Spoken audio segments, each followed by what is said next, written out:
I hate a fuck nigga, used to be a fuck nigga. Couldn't even blame her if she did fuck niggas. You run your bitch through the mud, you deserve that. So you can feel it for yourself where it hurt at. What goes around comes around, I know you heard that. While you was creeping, tell me, did it not occur that this nigga sliding in the DMs every AM, every PM used to be like automatic, she would curve that. That was before when you was loyal, now it's thirst traps on a profile. And niggas know how to spot a chink in your armor, you been tripping, dog. You ain't been keeping your promise, you been pimping, dog. Now bitches winking your comments, she suspicious, dog. And now you reaping your karma, she got niggas, dog. Calling her phone while you gone and your bitch ass can't even feel no way, cause you doing her the same. Now you know the pain. They could do all they can do, but they can't break unbreakable. They scared to face the truth because they hate the view. They taste the juice, I hope it make them puke. I'm breaking loose, should I throw up the deuce or should I wait the deuce? In 1982, my mama take me to a space shuttle. Say now I'm raising you, and ain't no baby food unless you go and take the neighbor's food and be afraid of who. I made the loot when money went from almond green to navy blue. I said salute, bulletproof, I gave them proof. Sometimes feel like my head is screwed, twisted like tornadoes too, man. I'ma need some crazy glue. Her walls is what I'm breaking through, her nails she gon' break a few. You could never break me down and I can't hit the brakes for you. I'm laughing in your face, now fix your face. I can't disintegrate cause I facilitate a meal a day for like a million days. At least the bills are paid, the children safe. Wanna get away? No, I'm here to stay. I'm really great, but don't discriminate cause I done seen a mirror break behind a pretty face. You sticking out your chest, your titties fake. Don't make me pick your face. I'm picking out a mate. You get replaced, the heart was built to break.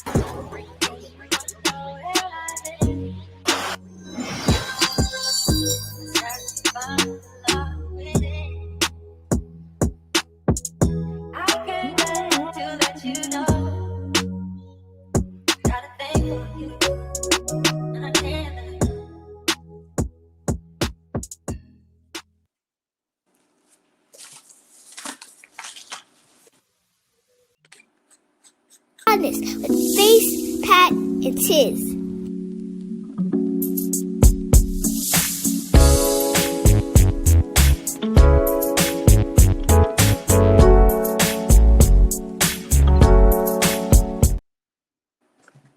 Hola, everybody! It's the Podnas, and to this week, I'm hosting. So let me do the dang intro because, yeah.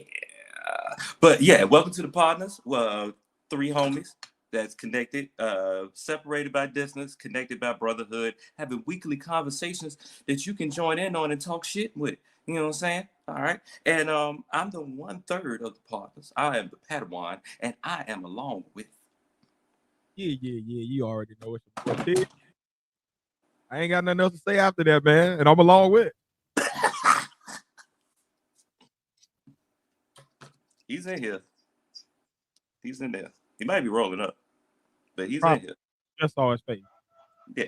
No, I'm just muted like a motherfucker. This face. In the motherfucking place. How y'all doing this week? You know. I'm good. I'm faded right now. But, You faded? I'm here. I had a long day today this morning, so when I got to the crib, I took a nap. I woke up and just started getting right. True. Do cart maintenance today, so changes, rotations, all that shit. So nigga had to get faded after spending that bread. You know what I mean? I don't really like to spend money. So. Oh, I understand. Yeah, you know. Definitely understand. What's the favorite part? You know, handle my business and then, ready to rock out, my guy. How you feel? I'm here. I can't complain. I gotta put a new alternator in the Crown Vic, so that's one thing. Shit, but it is what it is. If it ain't one thing, it's another. But life without strife ain't life at all. It lets me know I'm living and breathing. So keep moving. Shit, I don't need no reminder. I'm living. I don't need no more reminders. I got enough reminders all last weekend, and I still got one. Shit, I gotta fix the front of my truck still. That shit busted as fuck. Fucking drunk ass drivers. Pretty much. But yeah. What you need a beer? You said what? What'd you say, Face? You hit a D or some shit? Yeah, no, You hit a no, D or some shit? no, nigga. Literally the same. Remember what happened to Mallory? I walked outside and we Mm-hmm. picked it up. Same fucking shit. It's over with. Bro. So this is new damage after the old damage. Huh? So this is new damage after the old damage. It's new damage after like the old house from the old house in Camp Creek. This happened like September. If somebody swing it on a rusty swing, y'all You hear said that? what? Is that my headphones? I don't hear that. No, that's I don't It's know like what face got going. wheeling. I do hear that. It sounds like somebody on a playground. No, his shit. Boy, Hold on. See if you still here now. y'all don't hear that? Am I tripping? I heard it. I'm old, so I know it could. Yeah, it was definitely some on face end. I don't know who over there. It sounds like a swing set on a horror movie. When you swing it by itself, it's just. I'm mad my fucking lighter not working. God Okay. damn. I ain't tripping. Just making sure I'm not bugging out because I am old, so I be, the hearing ain't what it used to be. You feel? True that. Recognize that. I got some things going on. Yeah. My senses be dulling at times. Overall, I'm sharp as a tack, but I had them moments where I'm like, oh, am I tripping? Yeah. I think it might be. No, okay. Cool. Just making sure it won't just me. Thank you, Black Anonymous. I appreciate that. And what's up to you? How you do? Hola, Black Anonymous. I had a random week. My freaking internet was holding me the fuck up because it was kind of slow and I couldn't do shit like I want to or whatever. Or the times I was allotted to do the shit, it was fucking up. So I had to wait until it come back up. But randomly, Wednesday, around noontime, found out basically Lily, she was like, yeah, we're going to Nashville to see Drake and Cole. I was like, oh, okay. All right. I was saying you were gonna come, but I knew you had to work or whatever. And I was like, oh, I don't gotta pay nothing. It's free. Like it's floor seats and it's free. You know how much floor seats are? Like the day of, that's like a grand. Yeah. So I was like, yeah, I'm not gonna get this opportunity. And Blue Moon, and I've never been to Nashville or whatever. So yeah, might as well hit this PTO that I got left and be on my merry little way. And Nashville is a nice, pretty city. It's really clean. It's like it's white Atlanta. It's like white Atlanta. White Atlanta. White Atlanta. Well, crack of it. Yeah. Cracklander. No, I can't call it Cracklander. I can't call it. Let me stop acting like Chewy. Anyway. Hey man, can I just say last week was the funniest episode, man. When I look back at that shit is hilarious. I don't think we as a group have laughed that hard as a collective. It's probably the mermaid bit. That was probably the last time that we all was weak at the same time. That's funny. Did you visit the Grand Ole Opry? Whatever that is. I ain't had the time. I seen a sign that said the Grand Ole Opry, but I ain't had the time. It was one of in and out situation. We got there pretty much like an hour before the damn concert started, and as soon as the concert started, we drove our way back. I didn't realize how close Nashville is to Atlanta. But it ain't but like a 4 hours. It's only a few hours. Tennessee, Alabama, Carolina. You can get to all of those states at a relatively quick pace. You know what I mean? You could do day trips to those places. So, but yeah, it was pretty cool. I did.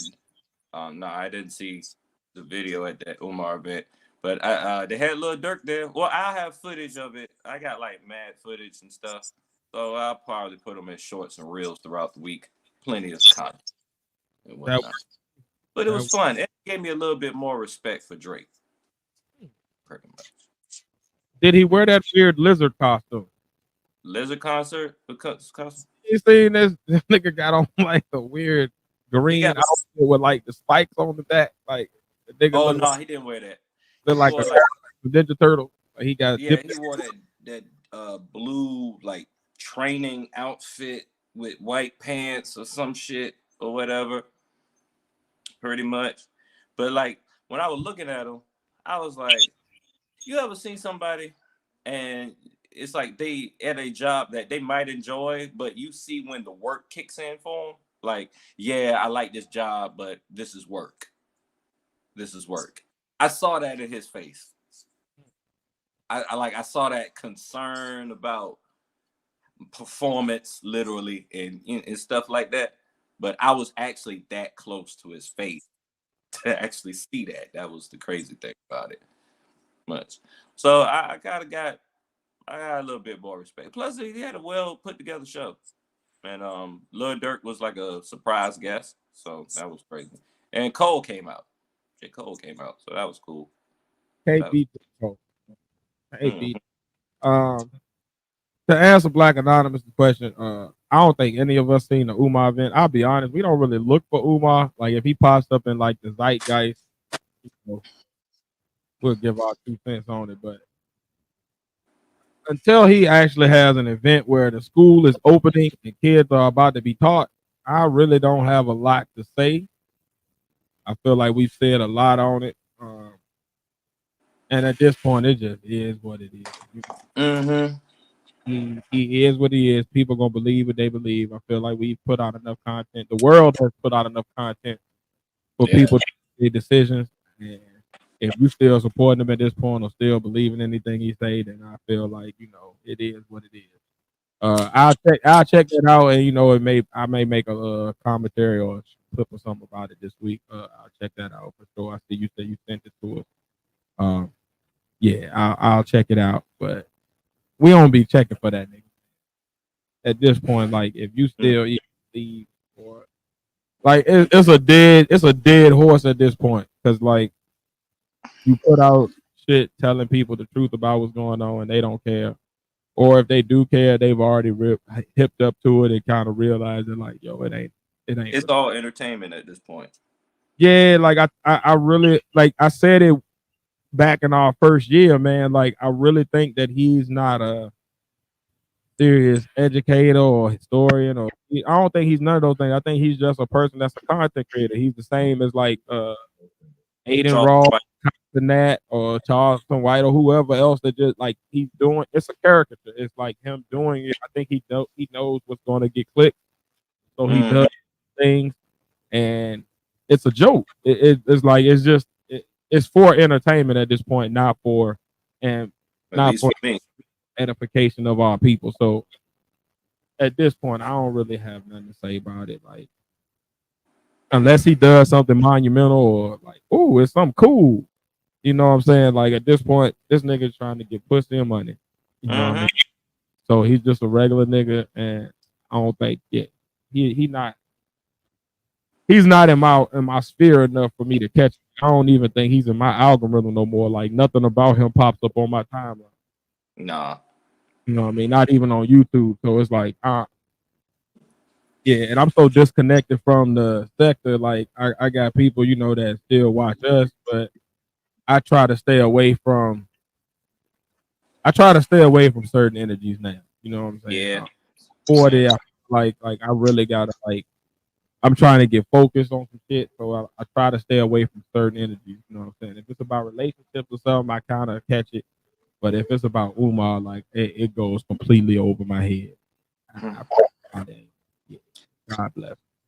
I hope he either opens the school or I hope he gets his just due. One of the two. I hope he gets an edge up or like a shape up or something.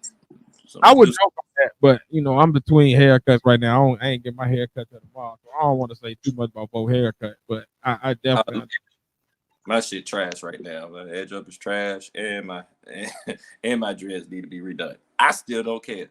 Yeah, he don't got no excuse. He got money. All them he donations. got everybody money. He got everybody. So he at this point. He's a fucking charlatan. He's a charlatan. That part. You know, these snake oil salesmen, I'm at the point now where it's like, if black people are that stupid to keep following that type shit, then that's on them. I can't save it. You know what I realized? This is an epiphany. I looked at like even content that we're gonna talk about later on tonight. Like I realized like negativity and weird shit and shit that sounds too good to be true is kind of what drives the world. Mm-hmm. That's what people are interested in. So it's like I can't say the word. Nope. I got to focus on saving myself and the closest loved ones to me. So if I can do that, I'm good. But outside of that, like I let people just do what they want to do. I can't fight. I can't fight it no more. Like I'm only one man, and it's not enough people in the world collectively that all see the truth. It's like people see what they want to see, so it's hard to battle against perception. Everybody got their convenient perspectives. If everybody was Capricorns and dealt with logic, it'll be a lot easier. You know what I mean? But most people don't deal in logic. They deal with feelings, emotions, perception, what they think, what they want to believe is true. What they think is they'll lay out of facts and they still look at you be like, no, it ain't. Because I feel like, well, as soon as you say you feel like, we talking two different languages. So it's like, I can't do that. If you feel that way, that's how you feel. But that's going to remain the fact. The truth don't care who tell it. You know, facts. Called cognitive dissonance. It just want to be told. Yeah, facts don't have no feelings. So like, I can't argue against people's feelings no more. And also, like I feel like we did that for the first year of our show, and at this point, like we just talk about the shit that we actually care about or that we interested in. And Umar ain't somebody we care about. We spoke on him recently because he had a big enough impact in the zeitgeist for it to catch my eye. But yeah, but past that, like unless he do another one of those type interviews where it's something on there that I can critique or give some type of commentary on, Ace and Pat don't give a fuck about that nigga from the jump. So it's like not really. It don't make it move me. We probably ain't gonna talk about it because it ain't I was trying really hard not to say that. I was trying my hardest not to say I don't give a fuck about Umar. I said, like, I remember when we first started, like it was me that was interested in Umar. I donated. I was in the Umar sector. I understood what was going on with him. That was something that was important to me. But at this point, like I knew about Umar, but I didn't know about that whole flam with the school and the and everything. And I was like, oh shit. Well, it's coming from Tiz. So all I know is my brother was pissed the fuck off, so I rode with my brother. Yeah, like I only seen like the positive things about him, so I ain't really get to the negative side until Tiz came along and showed me like that, man, this nigga scamming schools and shit. And I was like, yeah, I do remember him saying he wanted to put together a school. I didn't know how far along he was and shit, but he's as far along as he was when we started. I will say that the school is as close to teaching this first student as it was when we first started. So at this point, unless he actually teaches somebody, it ain't really no story there. So yeah, moving forward. Go ahead, Pat. I taught more people than Umar because I've been training all the past couple of weeks. That's crazy. When they got me training at the job, Tiz. I be training while I'm training. I trained managers that were going to be above me. That has happened in my lifetime too. Yeah, definitely happened in my lifetime. What you say? You kind of. It sounded like you nothing. All right. Good. I ain't talking about. Well, the segue. One thing that has not happened to me in my lifetime that seems to be on the docket or whatnot. If a person approached you and told you that you were sharing your significant other with them, how would you react? First of all, who put this on the docket? I just wanted. I Well, you did. I put that shit on. That's a face topic, I knew goddamn it. it. Anything random like that gonna be a face topic, and I'm gonna take it from here. I knew it. I knew it. I'm gonna take it from here, goddamn it. Now, back in my toxic 20s, I was in a very toxic relationship, which I've spoken on several times on the pod. During the tumultuous relationship that it did. During the tumultuous relationship.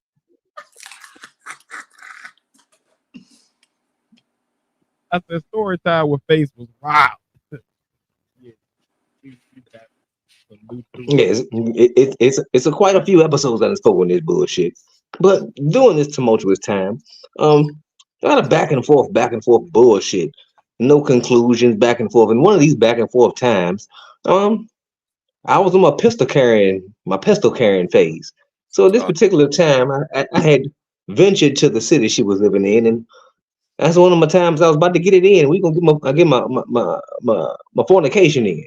So on the way to fornicate, she was driving the vehicle where this ragamuffin approached the vehicle. Ragamuffin. I heard that shit in that and mentioned the comment, "Hey, this your girl? You know we sharing her, huh?" At that point, we weren't committed, so I really could give a fuck less. But it was the sheer disrespect of you thinking you gonna walk up and say whatever you want to me. Yeah. So as I pulled the pistol from my waistband and began to aim it out the driver's side window, she sped the car off and began crying. And that's that story. All right. Now that's where I wanted to actually see how we're framing this, because in my mind, I don't know how I'll respond. It basically would probably be how I was approached or whatever. Now, if they like pulling me to the side and be like, "Hey man, I just want you to know that I've been messing with her. If you messing with her and blah blah blah," I'd be like, "All right, man. Thanks for the heads up," or whatever. But that shit, that disrespectful shit. Exactly. He lucky he didn't get shot. What? You know what? I'm gonna come from the opposite direction. I'd approach the girl and leave the nigga alone. One of my best friends to this day, Jules, I met him off the fact that we were sharing a girl. Oh shit! I forgot about that. Y'all remember V? With the big boobies? Who? V. Oh! Used to hang with Face's old John. She had braces for a second, then she didn't. Yeah, I'll do it. You know who I'm talking about, though. Yeah. I remember. Yeah, okay. Okay. How I met Jules, like on some. I knew Jules before I knew Jules, if that makes sense. Like, because she would talk about like, oh, I'm also so. For me, like, it ain't really no like. For me, it's about don't know nigga that I don't know owe me nothing. Like, if one of y'all was to come to me and be like, yeah, we sharing a bitch, man, y'all gotta shoot the play. It's gonna be some shit. But if a random nigga is like, yeah, you know, we share her, you don't know me to owe me any loyalty or anything. Like, you're being a man and fucking with a woman that you want to fuck with, and she's allowing it. So for me, it's a conversation with me and her. Like, yeah, I need to let her go. She's the fucked up person in this situation. Oh. Like, me and you doing what we supposed to do as men. Like, I'm doing what I'm doing. Oh, in this mind state, I totally agree with you in this current mind state. But in that toxic 20s, I wasn't thinking nowhere near you remember those times, Tony. Yeah, I was nowhere near a rational individual. You feel me? Like, I really had no anchor, and I was just really flying everywhere. So yeah, for me to even carry a pistol those times, like, compare that to now where I do everything totally as a law-abiding citizen, that was like reckless and toxic at its top. So I mean, anything rational thought won't. It was all out the window at that point in time. So everything was reactionary. When I look back on it now, yeah, I got your total thought path on it. I wish I did have it at that point in time, but with age, everything comes with wisdom. Mm-hmm. I come from the school of thought of like I grew up having a lot of women, so like I expected at some point, like so we talk about toxic 20s. In my toxic 20s, I was probably less tied down than the women that I dealt with wanting me. So like I was often in situations where like, yeah, you my girl, but understand who I am and what I'm going to do. And I would make that clear. I'm going to do this. I remember times when like I'd leave one girl's room to the next girl's room, and they both were my girls, and they both understood that that's what their place was. So like I think because I came from that lens, I never had the issue with the dude that was doing something. It was easier for me to cut the girl off and be like, I'll get another one of them than it was for me to, if I beef with a nigga, it was over some shit. That nigga did something to me. I don't want that nigga. So now I gotta fuck that nigga. It was because of like, oh, you fucking with some broad that I'm fucking with. Like, all right, well, like I remember it was a girl that I was actually close with, you know what I'm saying? We'll call her Ranisha. Right. Light skin with freckles. Hey. And I remember one of my homeboys was like, hey, you know, a dude ended up messing with her one night on some drunk shit. For me, it was easier to cut her off and go ahead about my business, just keep it pushing than it was to like deal with some nigga that I don't even really got no connection with. Because it to me, it's always made sense of like I'm the dude that's gonna be the prize, and I think that might go back to my upbringing, the way my grandmother and my mother raised me. It may go back to like a whole bunch of shit in my past, like that I ain't really unpacked, maybe. But like my thought process has always been like I will get another girl. So me beefing over a girl is probably not gonna be the thing that's going you will find me doing. Like I don't really care enough about the girl. Like to me, I'm the prize. So if you dumb enough to do that, then that's on you. That's gonna impact you in a negative way at some point, more than it's gonna fuck me up. You go deal with that. I'm gonna leave you alone, and I'm gonna go ahead and keep it pushing because your own girl probably want to fuck me too. So I think my brain was skewed on that. So like I didn't catch that. However, I do understand fucking a nigga up because I think it do matter how they bring it to you. Like you said, man, come at me in a disrespectful way. Now it ain't about you and her. It's about the way you approach me. Yeah, exactly. That's how I'm going at it. To go ahead. Exactly. That's my whole thing.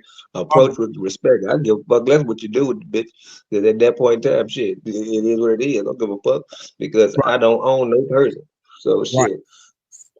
At the time, 9 times out of 10, I'm trying to find a reason to get rid of it in the first place. I ain't gonna say all that, but I do understand that perspective. I definitely understand that perspective. You know what? On some real shit, I don't think I had toxic 20s. No, well, that's all right. You did, nigga. You did. I was there. Oh, no man, no man. Okay. Yeah, you did. Oh my God. So I got some stories I could tell you, Pat, or yourself, if you want to go down that road. I'll put you out there like that. But I remember the days when you came to the dark crib and was like, "Hey, Tiz, let me tell you, man. What am I gonna do? Because this happened to me. I ain't never had that happen to me, Pat. You out there, huh? Oh, I'm sorry. All right. I can tell you, I can remind you about some late night voyage trips that I'd have had to bring the pistol with because I don't know where the fuck you going. I can tell you about some toxic Tony too. Come on, Pat. We'll do that off camera. I may smoke a lot of bud, but I got a memory like an elephant. Damn. You do. We was all kind of toxic back then. Like it was just in different. It manifested in different ways. Oh, okay, yeah, I can see. We all had toxic mentalities, and the consequences of those things, we've all had to be there for each other. Damn right. So I think it's just you might not have had the situation Face had, but you had some toxic moments. Well, damn right, nigga. Pet, you done came to me and asked me for the pistol quite a few times for toxic shit. Man, my memory bad. Where you shop, it was a lot that went on. So mine ain't. And before that, the summer where me and you were the only two left in the Norfolk area. I think Chewy had went back. I think Chewy had left to go back home. I think Face was definitely back home by then. Everybody was out of school, so it was just me and you, and we was going to Hammerheads like Hammerheads or the Peppermint like every weekend. Oh, in the club, I'm toxic. No.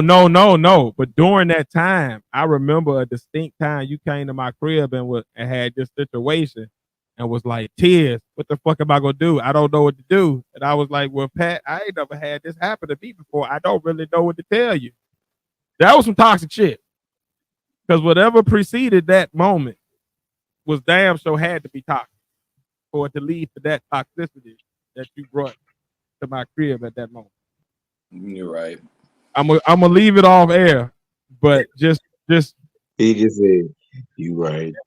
Yeah. I don't know that you've ever talked to anybody else outside of me about it, which is why I'm leaving it off camera. I'm leaving it completely out. Like I won't even bring it up around Face unless you say, all right, I know what you're talking about, and that's cool. But you can ask me later offline. But I remember situations. Oh shit, nigga. I don't even have no advice for you on this one, my boy. This is out of my realm of discovery. Yeah. So it was some toxic shit going on around them 20s. We was all out there in different ways. I think me and might have been more out there on the toxic. Mine has a way of repressing things. But on the boredom, you were there, my boy. You ran into some wild. Oh yes. In the summer of the shop my last summer in Virginia, I definitely remember some toxic situations your ass was running into out of nowhere, like and Facebook. Hey, you know what happened to Pet? So, what? How the hell did that? All right. So yeah, you was a. We're gonna have to talk about camp. Like everybody had at least 2 to 3 toxic situations that at least 1 to 2 other buddies had to come in and be a part of. Just all GP. I've had quite a few. I've had quite a few. All right. So yeah, we was some wild niggas, man. We kind of touched on it last week, man. But we was good old toxic 20s.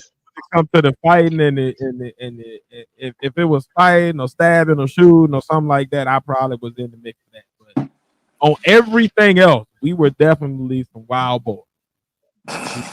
Wild shit from about 19 to I would say 18 for me because I was I said 18 to about 20. 18 to about 22. Because I didn't slow down until I met my ex-wife, and then I kind of chilled out a little bit because of that. But shit, run. Shit, it was wild shit going on. I calmed down. Then I sped up. And then I calmed down. Then I sped up. We ain't gonna do that. Yeah, toxic 20s. You can have that. That's free. Put that in your pocket. Go have it. I don't want none. Y'all remember Club? I appreciate the toxic 20s. You learn from toxic. It made me a better man. It made me a stronger, better, wiser, more understanding, all that other good shit, man. I don't think I would be toxic 20 did me good.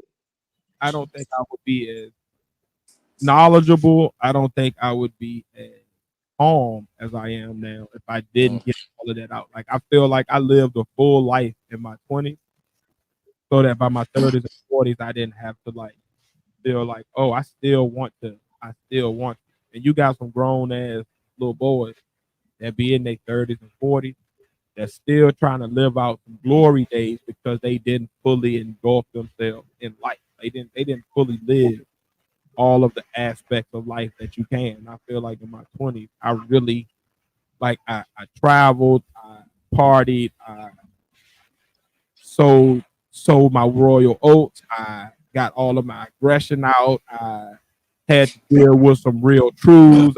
I hit my rock bottom. Like I did everything in my 20s that you could do. So by the time I got to 30, 40 years old now, I feel like I'm better equipped to deal with my 30s and 40s because there's no regret. There's nothing I'm looking to do from my past. I'm only focused on my present and my future. So it could be a lot more, for one, understanding of like, all right, this is going to come because I remember seeing this back then. This is going to happen because I remember seeing this. If I make this mistake, this is where it leads me because I've already made that mistake as opposed to I'm still learning on the fly. You know what I mean? I think I've been more worried about my future than my past in general. Well, that's a beautiful place to be.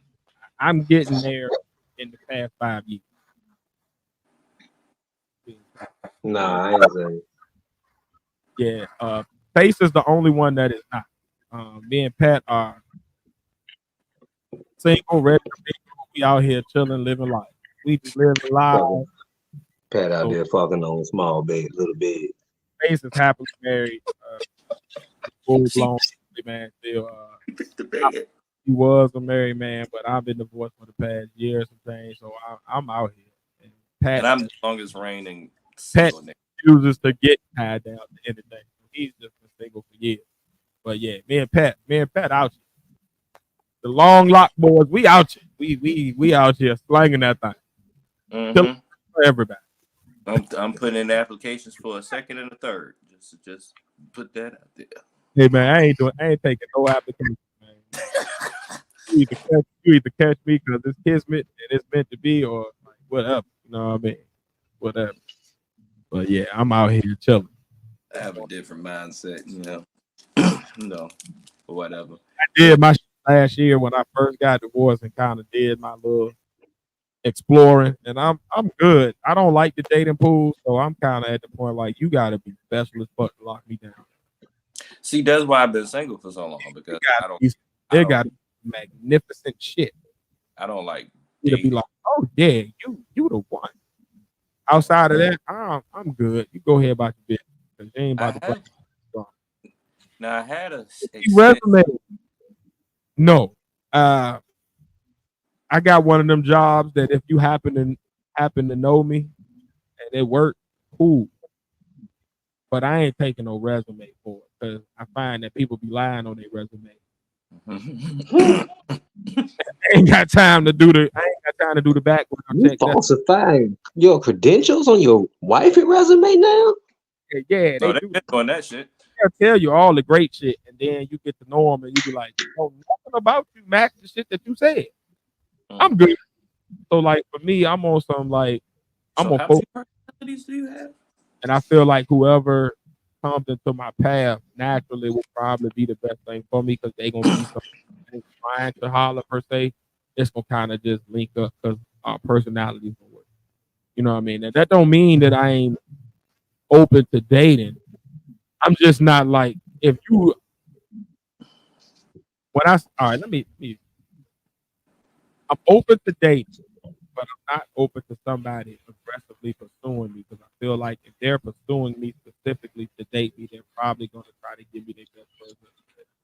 And I'd rather meet somebody that organically becomes interested in me because I feel like I'm going to probably get the best chance to know who they really are beforehand and make my decision there.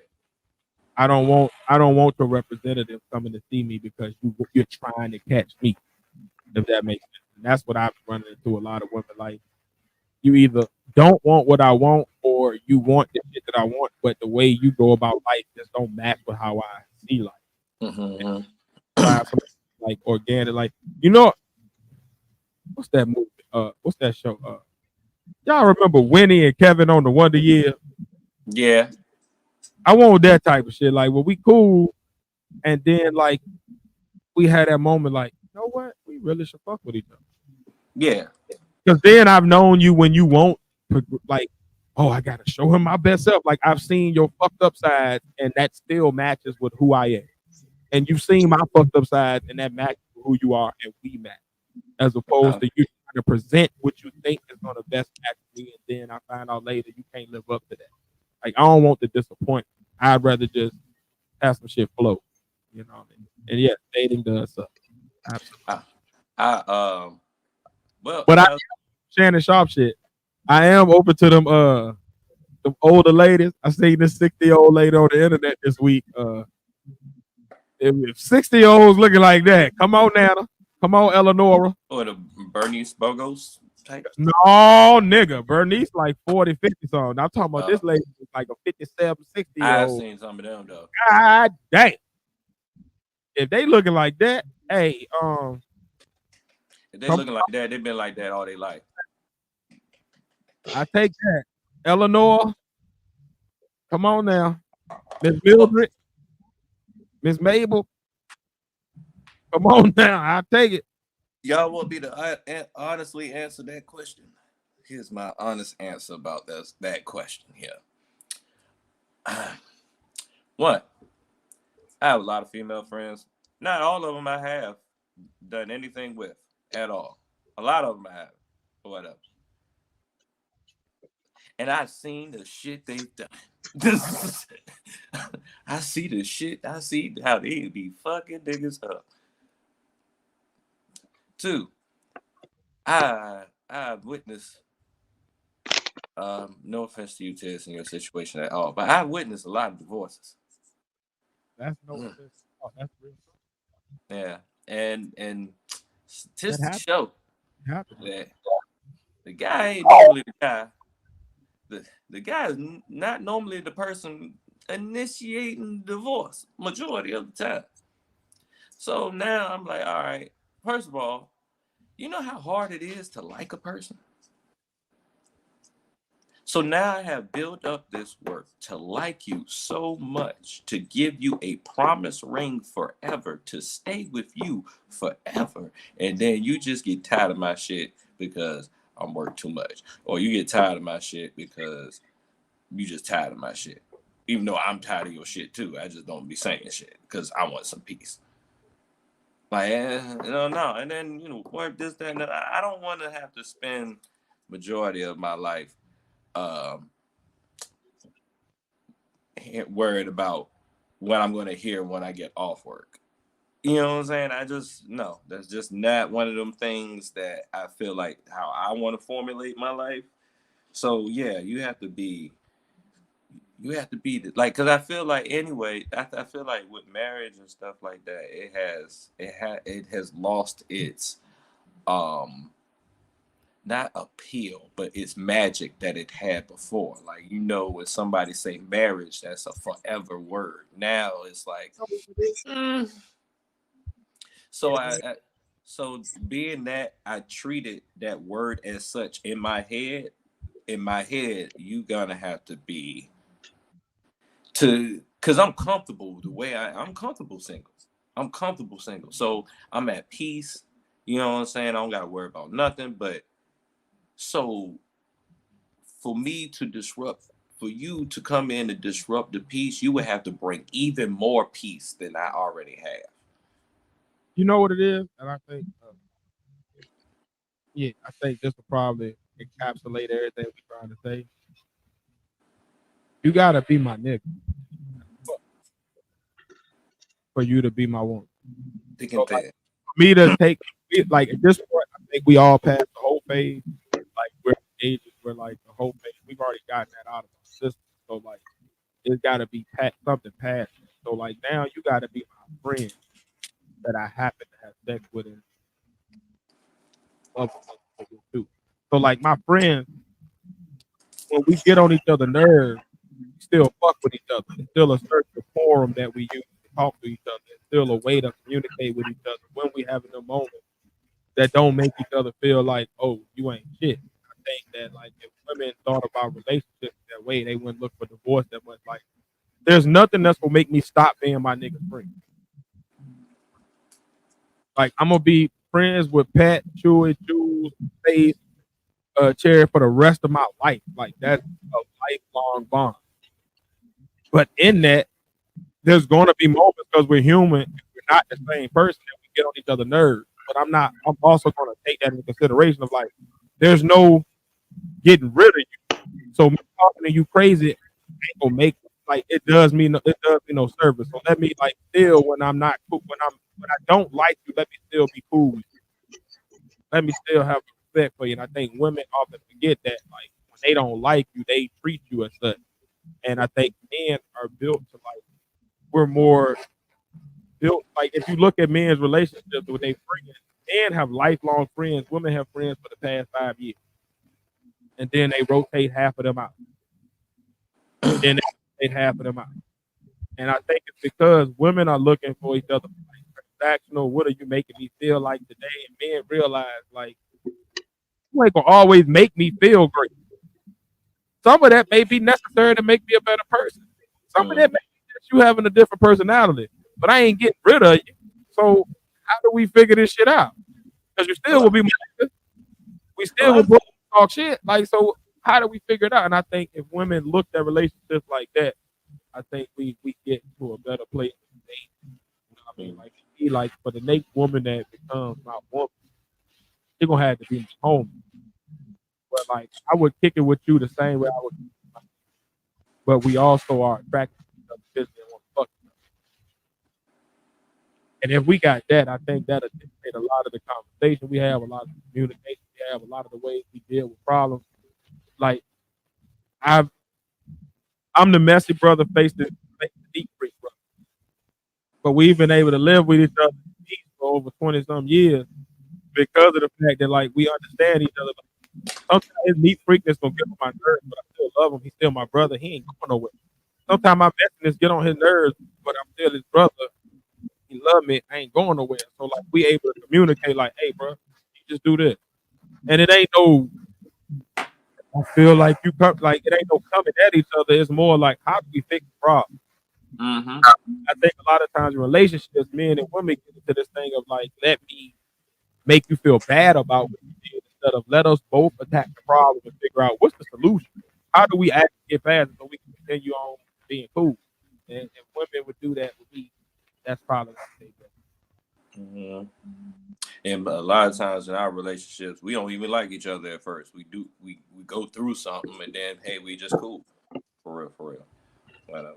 Like a lot of the relationship stuff, it'll drive you, especially your toxic 20, that shit will drive you crazy. Start having issues and stuff like that, especially in this world. And it's bad to have issues in America where they kind of capitalize on that shit. So that brings up to the next topic. Has America turned its mental institutions into a new form of jail or incarceration? I defer to Wait, I can't hear you. I said I defer to faith on this because of my limited research. Like I haven't would say not as informed as his will probably be coming from the inside. Yeah. I would say in a way, yeah, but in a way, no.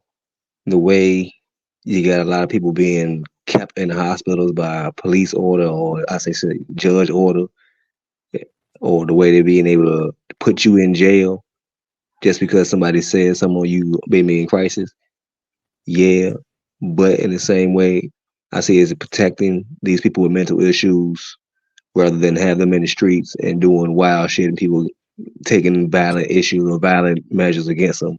So I mean, right now I feel like America's in a infancy stage of trying to figure out what to do with mental health and mental health people with mental health issues. So them trying to use jails or use hospitals as temporary detention areas, it's a good and a bad thing. I mean, what y'all think? I have a question before I get full of I want to win. All right. Are mental institutions as privatized as like the prison system?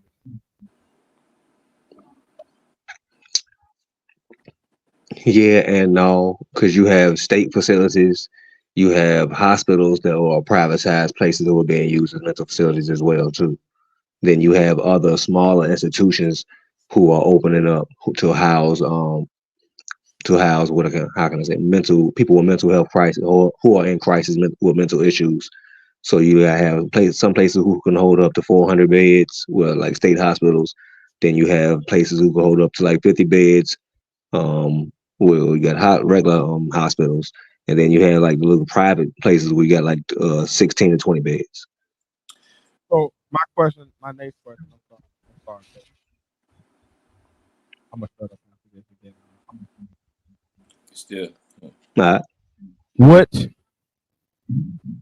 What would you say, Faith, is the ratio of people that are going to these privatized institutions as opposed to state-ran institutions and other institutions that may be, you know what I'm saying, more hospitals? Like, what's the privatized ratio? I feel like that's going to kind of slide. Well, I say it's probably about 50-50 because most people who are quote unquote in the mental health system is like a rotation because once they get in one facility, if they get in crisis, they try to go to a different facility if they don't like one facility. Or once you get into the state programs, it's harder for you to get in or out anywhere else because once you locked into the state, quote unquote, you there. So without a judge order or something else, you ain't getting out. So getting in the private facilities between the private, you get more rotation between private and the regular hospitals. It's like more recidivism and like a rotating door. But when you get to the state level, it's like more of a institutionalized shit. I got the privatized institutions. Be right back. Oh shit! I got a question. Oh, well, I was going to ask him, and I guess when we come back, I can I ask him again because this will make me have a more solid opinion. Is if the private institutions, do they get like government bonds or government help for like maybe how many people or they are actually housing or situations like that? Because in that case, then I would say, yeah, that seems like they're like pretty much, it's like they privatizing people's mental health and stuff like that, which in case it's still a business in general, pretty much. But I would have to ask if they had that in general because I don't know if they're just a company and the business that they receive is from the insurance companies and stuff like that. And that's how they're able to support their business of those private institutions, or if they're getting government bonds or something like that to actually help the institution themselves or do research or something like that. But I don't think the mental institutions are as bad as like the prison system because they literally profit off of the work of the prisoners. Now, I would say if it gets to a point where they're getting profit, they're abusing the ability to get profit from these patients and stuff like that, then that's why I feel like, yeah, that's why I draw the line. But you back, Faith? Yep. I was going to ask, do these private institutions, do they get like bonds from like government bonds for what they do in general, or from depending on like how good the institution is, you know, kind of like a college do, like if they were like Harvard or something. As far as the private institutions, I don't know how much they would get or how much they are getting, but as far as some of these hospitals who have included mental health, like who, how can I say, have invested big on mental health, they're getting kickbacks as far as the medication and as far as how many people they house. Because of course, as we know, a lot of medication goes into the mental health. A lot of it is not necessary, but a lot of medication kickbacks are coming back to the hospitals. And if you have more people in your hospital that take this medication, of course, it's more money. So True. Yeah, I heard about that. I don't know if I was watching a show, like one of them, how like what's that show, House or something like that, or whatever. But it was the same situation you had. Like depending on how many people they had in the facility, that's how much they would get from the government to like support them or whatever. And it might exactly. like if they skew Exactly. numbers that they would need this much or whatever, they don't really need that much, then you just have all profit. Or if you're skewing the numbers that you having more people there than you actually have, you know what I'm saying? I could see that happen. But I know like audits and stuff like that could happen pretty much. I would say all this happening here.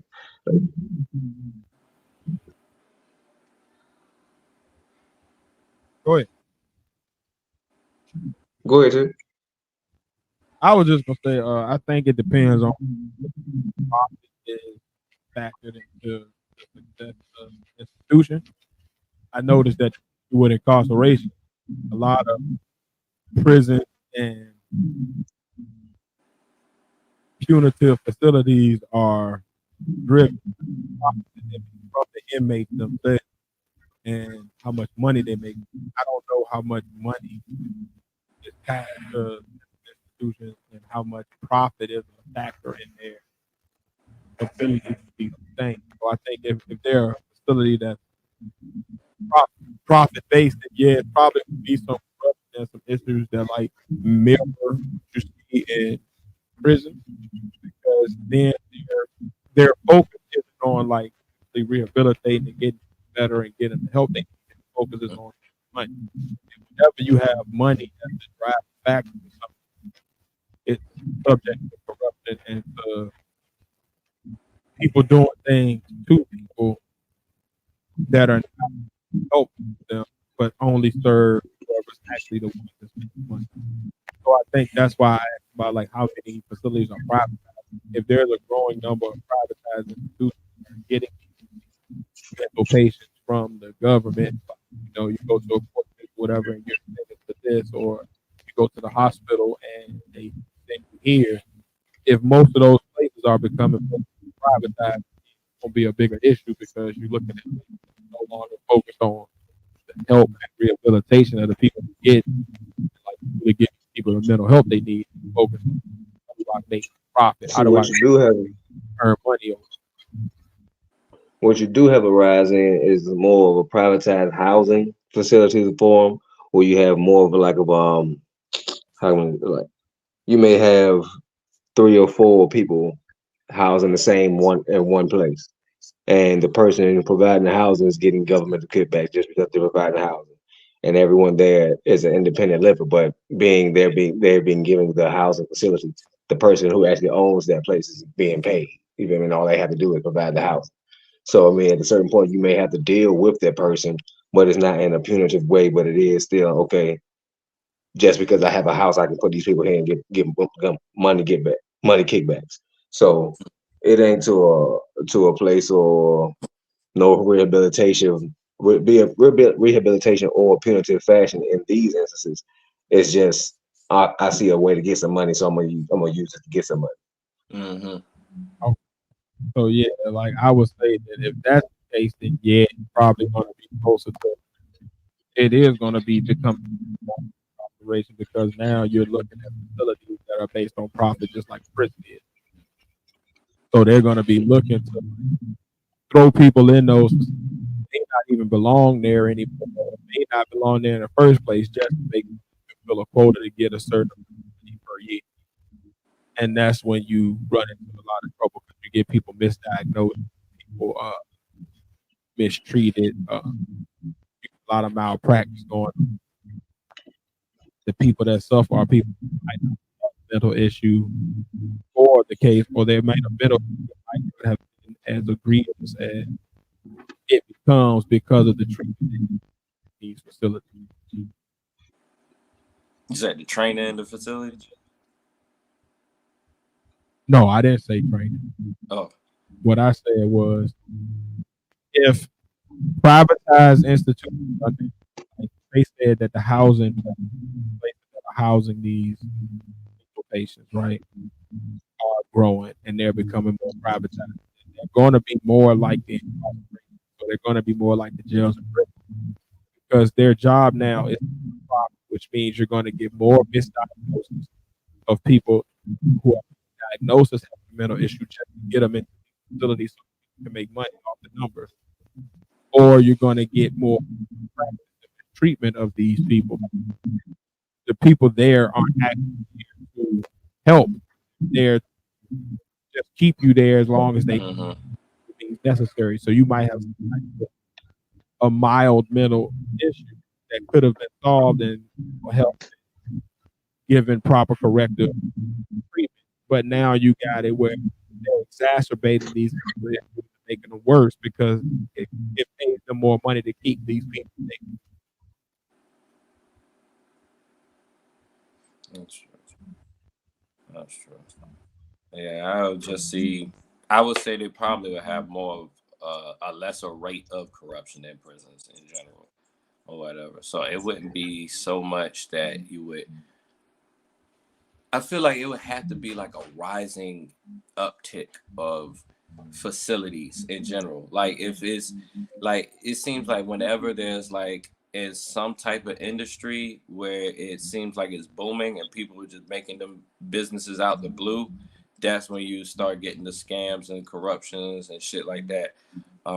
Much, but I feel like if the only way it would probably be that way for mental institutions if they it just for some reason that industry would start booming out of the blue or whatever, like, which I feel like could happen with this mental health and self-care trend that they have that's going around or whatever. Like I feel like that's open marketing ready to be abused in some type of way, pretty much. But let's see what we have left. But I don't got a way to segue into this. We're gonna just get right into it, god dang it. All right, so do y'all think should celebrities be sought out to speak publicly about political matters, excuse me, or should they just stick to what they do best? So I don't know who on the document.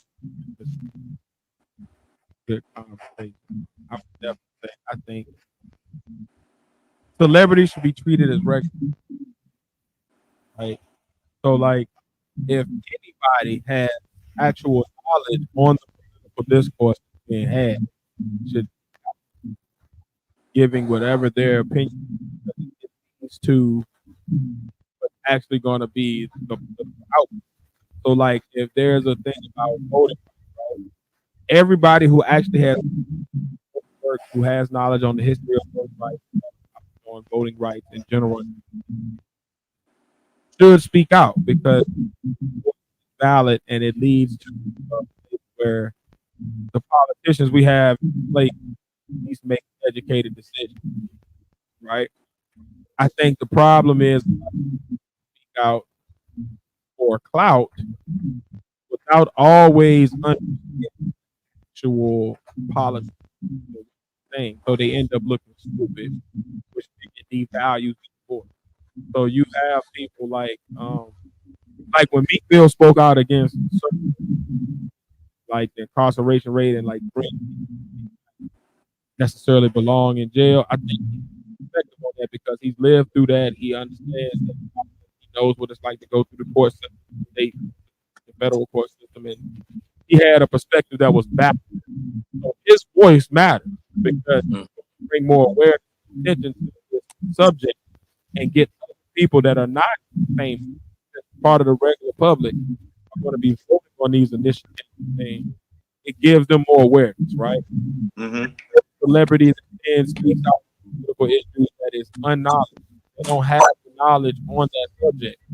Then it leads to situations where you have the regular public following behind what they're saying blindly and without the proper path to find the correct knowledge because they're following the path that the person who had no idea what they were talking about say.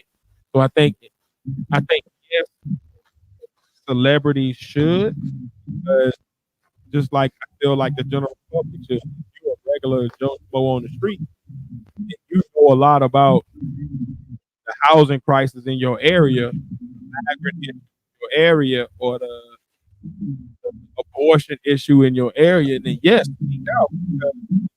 Because your little awareness get other people research and finding out more about this thing. It could be the catalyst for getting some change done. I think celebrities should shut up though if they don't really know what they're talking about. Like just because you're a celebrity and you have a platform, doesn't mean you use your platform to then speak on things. Your platform should be used to speak out on things you have knowledge of.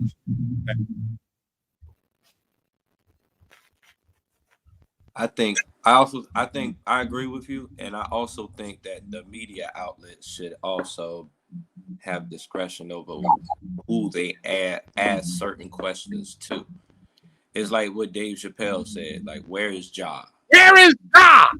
Where is Ja? Like, it's What just does God certain say on this? like sometimes you catch them, like what they'll do, they might be just having a casual talk, and this particular topic is just a hot topic for this evening, but it's still out the realm of a normal person's understanding or whatever. But they get the person's opinion. They're famous, so it's a sound bite. They run the sound bite. The sound bite goes viral just because they're a celebrity, and people just think that's like law after a while because they've seen it so many times. So like I've seen that too many times where it just seems like they were asked a question on a humbug, like there is I don't know. They were just casually asking the question, and then all of a sudden, one blog site catches that sound bite and runs with it, or whatever. So I also feel like the media should have more discretion about who they ask, and just the audience in general should just have more discretion on content itself, like the context, I should say, of the matter. Like if they're at a debate and they're with some scientists or some political figures or something like that or whatever, it's more believable, like it's more credible in general or whatever. But if you're like on the street, just out on the street pretty much, and somebody comes up, well, you're a famous person, and somebody comes up to you and they ask you a random question or whatever, that's like, how you feel about climate change or whatever. Like I really don't care what Sexy Red thinks about climate change. I really don't care what Sexy Red or Sukiana gonna vote for, because they do not look like they care about policies in general. So why would I want to hear about Miss Booty Hole Brown voting? Miss Booty Hole Brown. I don't know. No, they're like, it's like Booty Hole Brown. it's like the phrase that I always say: "This is the life you chose," or whatever. So there's certain celebrities that's there for important matters that I would want to actually hear from, because they have a lot of business acumen, pretty much, that maybe they would have a opinion, because they're probably around people that would be qualified to talk about it, because they've gotten up to their status of what career or whatever they're in, like a Jay-Z. Like I wouldn't expect Jay-Z to talk about astrophysics, but I would still listen, because 9 times out of 10 he's probably been around Neil deGrasse Tyson before a Sexy Red has. Now I have seen Amber Rose actually interview Neil deGrasse Tyson in general, but it's still in that state. She had questions and asking a professional about those questions or whatever. So in that case, she is actually doing due diligence in that situation, but and there wasn't nothing outside of his realm of study, pretty much in general. But when you have these random celebs, nah, I don't really care. I care about Ja Rule, what he think before Sexy Red in general. Hey, yeah, if I want to hear opinion about, twerking and certain nasty shit, I probably still won't go to Sexy Red because that ain't my cup of tea, whatnot.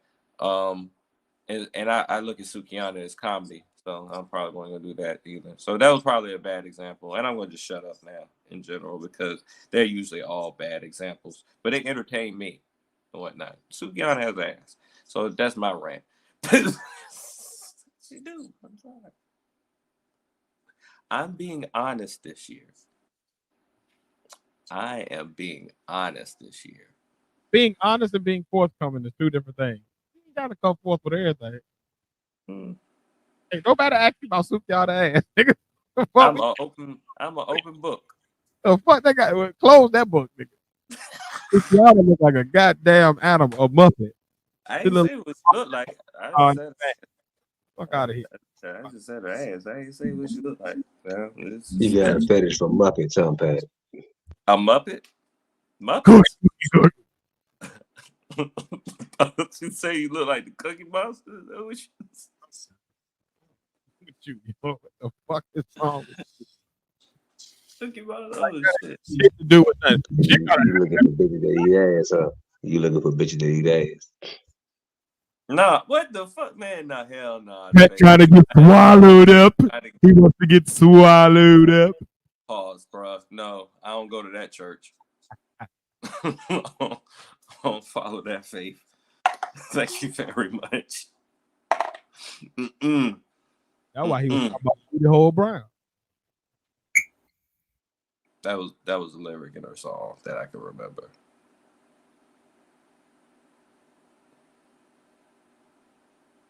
Oh man. Yep, I'm gonna chop this part up and use it.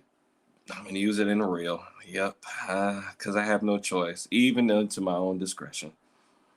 But yeah, certain celebrities should shut up, and certain celebrities should speak up. Seem like the ones that should speak up don't be speaking up, and the ones that need to shut up don't ever shut up. And that's how we got Trump as president. That part. Now you brought it home. Now you brought it back home. Yes, hey, sir. I did that. Yep. You did it. Good look at you. Mm-hmm. I be doing stuff sometimes. Sometimes I be doing stuff. Whatnot. Face, any final thoughts? Yeah, I took the words out of my motherfucking mouth, so shit ain't left nothing for me to say. What more can I say? I'm gonna well, you know what? That was a Jay-Z song. Hey, we're gonna segue to the next one. Should the Grammys have given Beyonce Album of the Year? Is the system rigged, or is the bubble just too small? All right. Wait, who put this question up? Faith? I don't know enough about Beyonce to care about Beyonce, but if it comes to something being rigged, I'll try to be informed. But no, I didn't put it up. This nigga You talking about I didn't think that was me. But because I was going to ask what, as far as the bubble goes, I wanted to make sure that I was clear on what whoever put that up there was thinking about the bubble or whatever. Because if is it rigged? Yes, it's always been rigged. It's a marketing tool. That's all the Grammys is. It only was like later on, later on as I got older that I realized that, man, awards really don't be shit for real, but just marketing and promotion. Because sometimes you watch the Grammys and it be somebody you ain't never heard of winning the Grammy. Period. At all.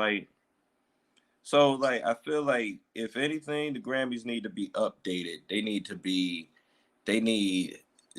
to just reboot themselves or something like that. It just need to be pretty much everything Jay-Z said in that speech or whatever. I mean, he really didn't say much. He just said, man, we just want y'all to get it right. Y'all not looking at certain things. And really, I think a lot of it is just the labels are paying off people so they can promote the artists that they want to bring out. Because to this day, I don't give a fuck about Taylor Swift. I could goddamn. I have to Google a Taylor Swift song. Now, mind you, I probably heard a Taylor Swift song before somewhere when I went grocery shopping. I'm at Target, something like that. But I wouldn't know it was her.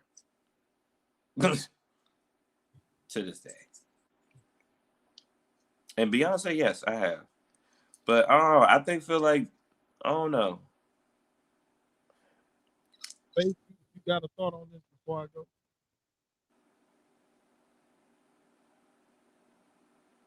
Give me. All right. So what I would say is this, man.